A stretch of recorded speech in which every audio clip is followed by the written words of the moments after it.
Welcome to Listen. Teacher Chatter. This is Robin. And Jill. And listen, we had such a great time with Chuck. We did. And we had so many great questions that it kind of went on to Well, really, it was our questions were so thought-provoking. It was amazing. Yeah. And, you're great at, actually, Jill's great at writing the questions. So, and I'm great at answering them. So,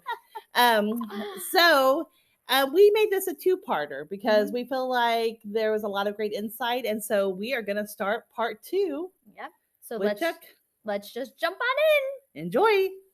That's great. All right. Well, what do you think is the greatest concern or need in education right now? This is one that I probably put a lot of thought in. That you guys sent me the questions to talk about everything. And the thing I think about this is an easy answer is for us to say, "Oh, more money. If we get more money, life will all be taken care of." And I personally do not believe that. Every job that anyone has, they will say to you, "I want more money." I don't think there's anybody who's completely 100% satisfied with their salary, right? Whether it's education, business world, wherever. I feel like the number one need that teachers have is teacher morale and knowing that they are respected and supported. And, society today has really made that challenging, whether that's respected from your community, whether it's supported from fellow teachers or from administrators or board of education or different things like that. I make the analogy like this. You think of athletes who would do anything for that coach that shows love and support to them. They're going to put in the extra effort. And you make that same relationship to teachers. If your teachers know that you support them, they're going to stay late if they have to. They're going to be here early. You're not going to have to say, "Hey, will you help out?" And things like that. So my whole thing is teacher morale of support and respect is what has to be there in our field. Yeah. I don't know there's not a magical pill, the solution to get that there, but it's going to take communities standing up and saying, "No, our teachers are great. And we're going to support our schools." It made me think when you were saying that too about in our own classrooms, like we'll have students that I have students that hate writing, right?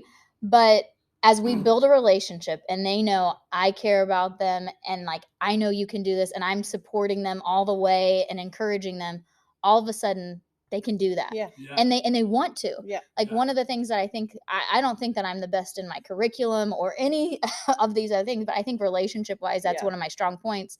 And my students will do a lot for me because they know that I respect them. They know that I support them, that I care for them. And just that pushes them along. And that's the same thing, like I said, with athletes, with teachers in that world. And I think you've hit it right on the head there for sure. Well, and we go into teaching not expecting to be rich. Like what you said, we knew if we're going to make money, you have to supplement it. Like none of us are like, "Hey, we didn't get paid a lot of money." Like we knew that, but we went in because we were called to do it. And we just want to be respected. And and just supported. Really, that's all it comes down to it. And it really is that, is that thing. I don't think we're a group that takes a lot to please either. No. Like I think you mentioned in a conversation earlier about a principal that was giving for their birthday, he might take their classroom for the day or even an hour, and how much that meant. I was like, oh my goodness. And that's huge. Think about, one of the things I think about through the years, I'm not sure what it's like in your all's district, but we struggle with guest teachers. A lot of times we ask teachers to cover other classrooms on their conference hour. And I don't think teachers would have a hard time with that if they saw that everyone else who could be covering is covering. And I know there's meetings. I know there's documents have to be written. And I don't mean this necessarily negative toward any one role, but if your building level administrator or your superintendent or your curriculum director said, "Hey, would you cover this? Because I'm already covering this one down the hall." You'd be like, "Oh yeah, I'm a team player." So it's those little things that make the difference. So I love that. And I love the idea of some people that maybe haven't been in the classroom for a little while, being in there for a little bit, just getting a little dose, and not to be like, "Oh," but it's a supportive thing, and I'm caring about you to help out in this way, and maybe I have to give a little here, but I can do this for you. Well, and we were with a group of teachers I was talking this weekend, and they said that they feel like every administrator from building level all the way up should be in a classroom once a quarter. Yeah. Once a quarter. Because you forget what it's like after you've been out of it for several years. And so we were saying, you're talking once you could do, pick a thing and be in the classroom. Well, even if it were for like I said, an hour or whatever it may be. And it's not what, Chuck was saying earlier too. Like we get people have meetings and all of those other pieces in play. Yeah. We all do. Yeah. But I just don't think sometimes we recognize how far that would go. Right. If some of our district level people came and were like subbing next door to me for a little while, one, the kids would think it was really cool. Yeah. Right. But so would the teachers and everybody else. I mean, it would be really cool for sure. Now, I've heard in another state, I believe it was Oklahoma, they did this. And I've heard of it a little bit in Missouri, but not as much. In Oklahoma, there's such a shortage in several communities there. They will have a business. And the ones I've heard of is like a bank. Yeah. The bank will say, you know what? We're going to give you today off, but we want you to go over to the school and see how you can help. So the bank actually would pay them their regular wages and ask them to go sub or help at the school. Yeah. And I thought, what a great way to show support to your school. Yeah. That is cool. It's huge. Yeah. And it wouldn't have to be, maybe it's not in the classroom. Mm-hmm. Maybe you're a landscaper and you want to help serve the school. So you go to the maintenance department and say, hey, I've got the day. Can I help you in any way? Yeah. That would be huge. Yeah, that would be really neat. Well, and that's just that idea of your community coming together, though. Because what in any community, what's the thing that everybody focuses on? It's your school. Yeah. I mean, and if you can all come together in that, instead of any of these negative things that go out and this and that, like what can you do to make this place beautiful? Yeah. And whatever the gift you have, And with that, like you said, when that person drives by the school, and someone's in their car, they're going to say, "Hey, right there." Yeah, ownership. There's ownership. Yeah. I love that. That's a great idea. Oh yeah. Who was the teacher that stood out to you growing up, and why? I thought about this, and gosh, it's been so long ago. I'm actually going to mention one of my college professors, but then also a couple from high school. I had two teachers in high school. Mr. Dixon, he coached basketball, and actually he was a biology teacher, and he challenged us so much, but it was relationships that he built with us. Yep. And he knew us, and he talked to us, and he knew us outside of school and things like that. That was huge. And then Mrs. Sallers was my business math and typing teacher. And I think it is so humorous. I still hear in my ears today, S.J.A. Simpson. That cadence of teaching me that. That probably dates me that I learned to type on a mechanical typewriter. You're retiring. I mean, go on. She was such a special person. I don't know what that is. She was strict, but you know what? You knew that she cared and she would get things done for you. When I go to college, there was a professor at SBU. His name was Eric Moore, and he taught several education classes. But I remember, again, the relationships that were built. What made it so special was he did some stuff to work with athletics. And because I was working in that area as well, I knew him outside of class, and we always joked around. And I can remember specifically one time we took his hat at a basketball game, and it showed up the next day in class. And he kind of made a big deal about that, joking like, oh, who took this? And that same day, we were supposed to have a quiz. This is the PE people. So just to say, stick up for the PE people here. We're supposed to have a quiz in there. And before anyone got there, we took the light bulb out of the overhead projector. And those of you who don't know what an overhead projector is, I do know what that is. I'm not taught what that is. So when he got ready, he put the transparency down and he went to flip it on. And it wouldn't come on. And he was highly intelligent, like, oh, well, let me check the bulb. So he looks, and there's no light bulb. Well, he immediately just smiles because he realizes the ones that got bent out of shape were the elementary majors. They were so mad at us for doing that. Because you're right, we studied hard. We were ready for that test. We weren't ready for the quiz because we were at the ball game all night. So what we did, we took charge. I don't remember if it was me or someone else, but one of us raised our hand and said, you know what, Dr. Moore? Let's overcome this obstacle. Let's just take the quiz as a class.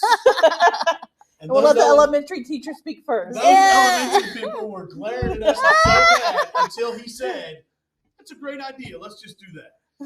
everybody aced that quiz. It was amazing. Yes. But all those teachers made an impact on me. It was about relationships, not necessarily what they taught, but just how important they made you feel. Things like that. Well, and the thing I love too, and this kind of addresses some of the things we were talking about earlier, is no matter what your profession is now, everybody can pick out that one teacher. You know, and I think that goes again with like why we do what we do. Like the idea that you could be that one person a kid talks about that it has a silly story, you know, or we did this and this is how they reacted or whatever it may be. Like everybody has that. I know. And for us to be a part of that, like how special it really is. I love it. You're exactly right. That's what causes me, and I don't mean this arrogant as a teacher, but all other professions need us. Yeah. I mean, it doesn't matter how much more money you make than us. You need us. Yeah. Because you also think about, go to your college teachers. The ones that you struggled with were the ones that were very intelligent and who might have had a doctorate degree in whatever, but they had no way to relate to their students. No, the social part was out the window. Or even understanding, like being able to go, you know, you did have ball games last night. I can give you a little bit for this, a little bit of grace because I understand real life, you know? So I love that. Okay, so Chuck, how do you think that we can recruit quality teachers? Well, I think as elementary teachers, they can start seeing this, honestly. They see those leaders in their classrooms, those high achievers, maybe not straight A type students, but those students who care and want to serve and things like that. And I think that it gets to middle school, you can see those kids. And when you get to high school, you see those kids. And I think one of the things that we have to do to change the mentality in education is to simply say, you know what? One of the greatest professions on earth is to be a teacher. Yeah. Because as parents, if we're not proud of what we do, we've got to. Now, the Lord has blessed my children in different ways. And if one of them wants to be a doctor and one wants to be a teacher and one wants to be a business, I need to be okay with that. Yeah. But don't discourage those great leaders and those top kids from being teachers. Yeah. One of my biggest frustrations is to hear my colleagues say, well, I'm going to make sure my kids don't go into education. I'm like, okay, there's several things we can do. We can either sit around and whine and complain, or we can be the change makers. Yeah. And sometimes I go full steam ahead too fast, but I'm not one to sit around. I'm going to change things if necessary. So, well, and I think that's the other part is no job is perfect. Yeah. That's exactly right. No job. Like you ask anybody and there's things they wish they could change in their job. Right. Now ours a lot of time goes into the media and everything. Like we're kind of the center of a lot of pieces, but in the same sense, that's because of our job is so important too. Right.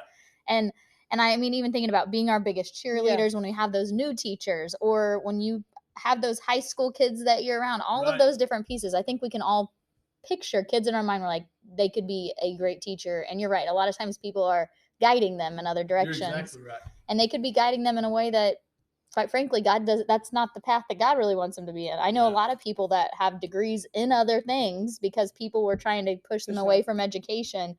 And once they went on to when they got back on the path, they were like, I'm in the right place. It's where I need to be. I mean, Sean actually was going to be an engineer. My husband, he was 2 or 3 years into it. And he started coaching and was like, I love this. Right. And so he switched his degree over, but how different his life would be if he had not, because we wouldn't have met. Yeah. Well, and how many fields, like you said, they get their undergrad degree in anything. Yeah. And then they're like, I think I like being around kids. Yeah. And I like school. So they get their master's degree in education. Yeah. And then they kind of, like you said, take that curvature route back to it and stuff. I just think that the flip side of that, I guess I should say, is this. We should encourage kids to do that, but don't make them be the mini teacher. Sometimes there's those kids that are like, why am I always chosen to help in the classroom? Yeah. That's not my desire. Yeah. So I think that it's a fine line there and stuff. And one of the things I was blessed to do with MSTA, Southwest Baptist University probably is not alone in this, but they host a high school teacher recruitment day. So they had over 200 kids in the auditorium, and they had 3 teachers there and had us answer questions from the kids who were high school kids who were thinking about going to education. That's cool. And now if they do some of their stuff in high school, I'm not sure if your district does this. In our district, they can go over and take some education classes at the college. Like, that's phenomenal. Yeah. We've got some career path things going. And well, I do think we have changed. That's one thing they have done this year that's new. They have an intro to education in the high school. And so they bring over kids every Wednesday from 9 to 10, and they follow a teacher around. And they probably have 30 to 40 kids. That's awesome. There's 2 semesters. That's and cool. I'm like, and there's all kinds. Mm-hmm. And I'm like, wow, that's we need to start at this age where they get excited and they're like, hey, I kind of like to do this. And we've never offered that before. And I love that our school's doing that now. And I know they have some of the sports teams that are coming in to read to the kids. And I'm like, even that though. Those things, yes. Like when they notice, look at these kids looking up to me. It's a cool thing for the little kids to have and the older kids and the athletes, but it also might be that moment of going, I actually really like this. Right. Yeah. Well, if you look at this perspective also, obviously the state has thought about it and realized how important it is, because what's the main requirement to meet for the A+ program? I know. You're to tutoring. be in the classroom. Yeah, tutoring. Classroom. Yes. So they're at least pushing kids to go, hey, it doesn't matter if you're going to be an engineer. You're still going to. Yeah, you're still going to check you're out. going to be in the classroom. Yeah. No, I love that. That's good things to point out for sure. Oh, this is a good one. This is a good one. Yeah. I don't know where this may head for us. What is your best personal teacher story? So I thought about this one as well. And I've got 2 that I want to share, and I'll try and be quick on them. But one of them is absolutely hilarious, and the other one is just my frugalness. So I had a former student who is now in high school, and this student was visually impaired. And this student actually was the hardest working student I've ever had necessarily in class, and just she wants to be a teacher. And I'm just so impressed with her character and different things like that. But for someone who's visually impaired, they identify people by their voice. Mm-hmm. So she would hear me. I'm a very loud person by nature. We don't understand that. Down the hallway, and she would speak and things like that. And I remember I would always say, she always had her cane with her, so she could feel what's going on in front of her. And I would always make comment to her. I'd say, swing it hard, hold it high and swing it hard. And she'd go, Coach Martin. But one of the best things that we did, end of the year, each one of us have a picture of each other that you would take or that you would sign a yearbook or things like that. Well, she really didn't have that opportunity. Mm-hmm. And one of the coolest things that she did is she was bold enough to say to her teachers, she said, I know that I can't see you, but can I feel your face so I can remember you? And I thought that is really cool. So she did that, and I had a mustache and a goatee at the time. So she did that, and it was a really cool opportunity. Her dad and I are friends, and she just said, oh, wow. Oh, okay. Thank you. And I thought that was really cool. Yeah. But what made it funny was she went on to our ELA teacher, and I saw what she was doing. So after she said it to her, I kind of pushed the ELA teacher out of the way, and I stood in front of her, and she felt my face again. And she said, oh, Coach Martin. But how awesome is that? Wow. She remembered that. Yeah. So that was just really funny, and I just thought that was really cool. And she was a great sport about it. She's a great young lady and everything. I look forward to hearing what she does in the future. Oh, so cool. The frugal one, this was really cool. I don't know if you guys remember, but it's been probably 7 or 8 years ago. Little Caesars came out, and occasionally these businesses make comments that they can't back up. Little Caesars came out, and Little Caesars, it was about this time, March Madness was happening. Yeah. And Little Caesars, one of their executive people said, if a number 16 seed beats a number 1 seed, we will give free pizza to everybody in America. And it happened. Oh, a number 16 my seed gosh. upset the number 1 seed. So they said on this date, we'll give free pizza from 11 to to 1 or 1:30. Oh no. So, I'm in class during that time. I'm like, that's not really fair. So I had an early conference hour. So, and remember I said earlier, one of my jobs was a bus driver. So I had them bring me a bus. I called all 25 to 30 parents that were going to be in my room. Their kids were in my room. Oh my gosh. And got verbal permission. And I loaded up the bus. And we went to Little Caesars. Oh my And we gosh. lined up. And the manager came out and said, sir, are you the one with these students? And I said, yes, I am. We're here to get our free pizza. Oh my gosh. Because, ladies, every person was supposed to get a free large pizza. Oh. And I just smiled. And he said, we can't accommodate you. I'm sorry. And I said, well, I don't know what you mean. Oh my, I can imagine. Okay. Knowing Chuck as long as I have, I can imagine this conversation. Oh.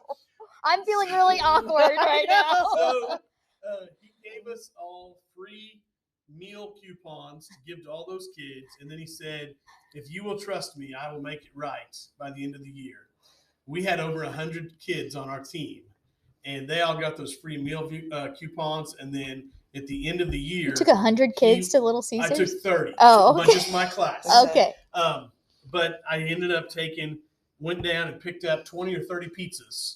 And he gave us that for our whole team. And that was such a cool thing for me. Yeah. Now, it was cool for those kids.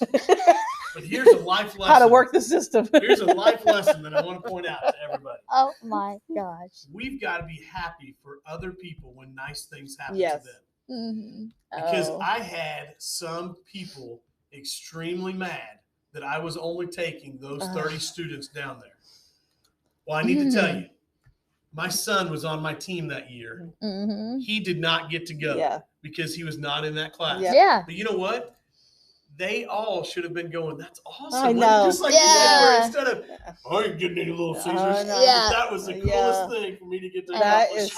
That's hilarious. That's great. Hey, that goes back to our one episode though, with the teacher envy thing. Like, just embrace each other and be like, I mean, I probably would have been a little mouthy too, but I'd be like, it's smart. And I can't drive a bus and I'm not going to take them. But, oh my gosh, clever. That is very cool. That's hilarious. That's hilarious. Wow. Those who went thought that was a cool experience. Oh, they're going to remember that forever. And those kids would be freshmen in college this year. I mean, that is 100% something you would always remember. Oh, I love it. That is great. Okay, well, we've come to our last question. I know. Look at that. What has been the biggest change you've seen throughout your educational career? 29 years. Yeah. You know, those people who have been in education realize curriculum cycles every 3 to 5 years. So it's not the curriculum. No. Possibly the way that you present the curriculum, but learning is learning. And learning styles have been the same for the last 100 years. Yeah. But I think the two biggest changes that I've seen is technology in the classroom, and kudos to all those younger teachers than I. Thank you to all those who have helped me, because you made that comment earlier about you're low, but I had a teacher the last couple of years. I would just call her or go over to the room and say, hey, I'll help you with classroom management. That's right. But I think technology, and then honestly, just the discipline issues that we have to deal with. And I say that not to sound strong that we have to deal with it, but learning has to take place in the classroom, whether the discipline is in there or not. Yeah. And I think when I started my career, if there was disruptions or if there was issues, that student was not in the classroom. Yeah. And now we try and find ways to accommodate that student. Yep. I'm not sure if we talk to our grandparents about what a stress ball is, they would be like, you mean that thing you throw to the dog? Yeah. So now I'll show you a stress ball. That's right. The manipulatives and the things that we just have to learn how to adapt. Yeah. And if you talk to those successful adults, they're like, well, when I was a kid, I didn't read very well, so that means I had to read it 4 times. Okay. Yeah. But technology and discipline is huge there. And it'll be interesting to see. I will say this, the human teacher will never be replaced. Yeah. Because education is about relationships, not about technology. Yeah. Now the technology can help us, and there's some cool stuff. Yeah, there is. Yeah. You know, COVID really pushed us to our limits of learning how to use technology and things like that we had to do. But those are the two things that I see the biggest changes in. Yeah. No, and I totally agree as far as the not being able to be replaced, because the things that we've all brought up about our favorite teachers, it was not what we necessarily learned that cool lesson from them necessarily. It was that relationship. Right. And how that's why you're able to get so much out of the kids. It's all of those pieces, and you can't get that from a screen. That's one of the reasons that I struggled so much when we were having to teach virtually. I was like, this kid's not turning in their work for me. And they would have been if we were in the classroom and they would have learned, but they saw a screen and it wasn't Mrs. Weedle anymore. No. And so I remember that was one of the hardest things for me, was like, this kid, I worked so hard to get them where they were, and then just it was gone. Right. And I was like, oh, can't do it. Nope. Get me back in my room. Me too. All right. Well, I love that conversation with Chuck and just his insight. I mean, all the experience that he's had and what he was able to bring to us. So I'm going to give us some reminders. Remember that we are on all podcast platforms out there, whether it's Apple or Amazon or Google or even iHeartRadio. Oh. We are out there. And then our social media, make sure that you're following us: Facebook, Instagram, TikTok, Pinterest. We've gotten some new followers on Pinterest out there. Fun. All of our little graphics that we do go out on there. And so it's a nice place that you can share or just get some different inspiration with things. So check us out.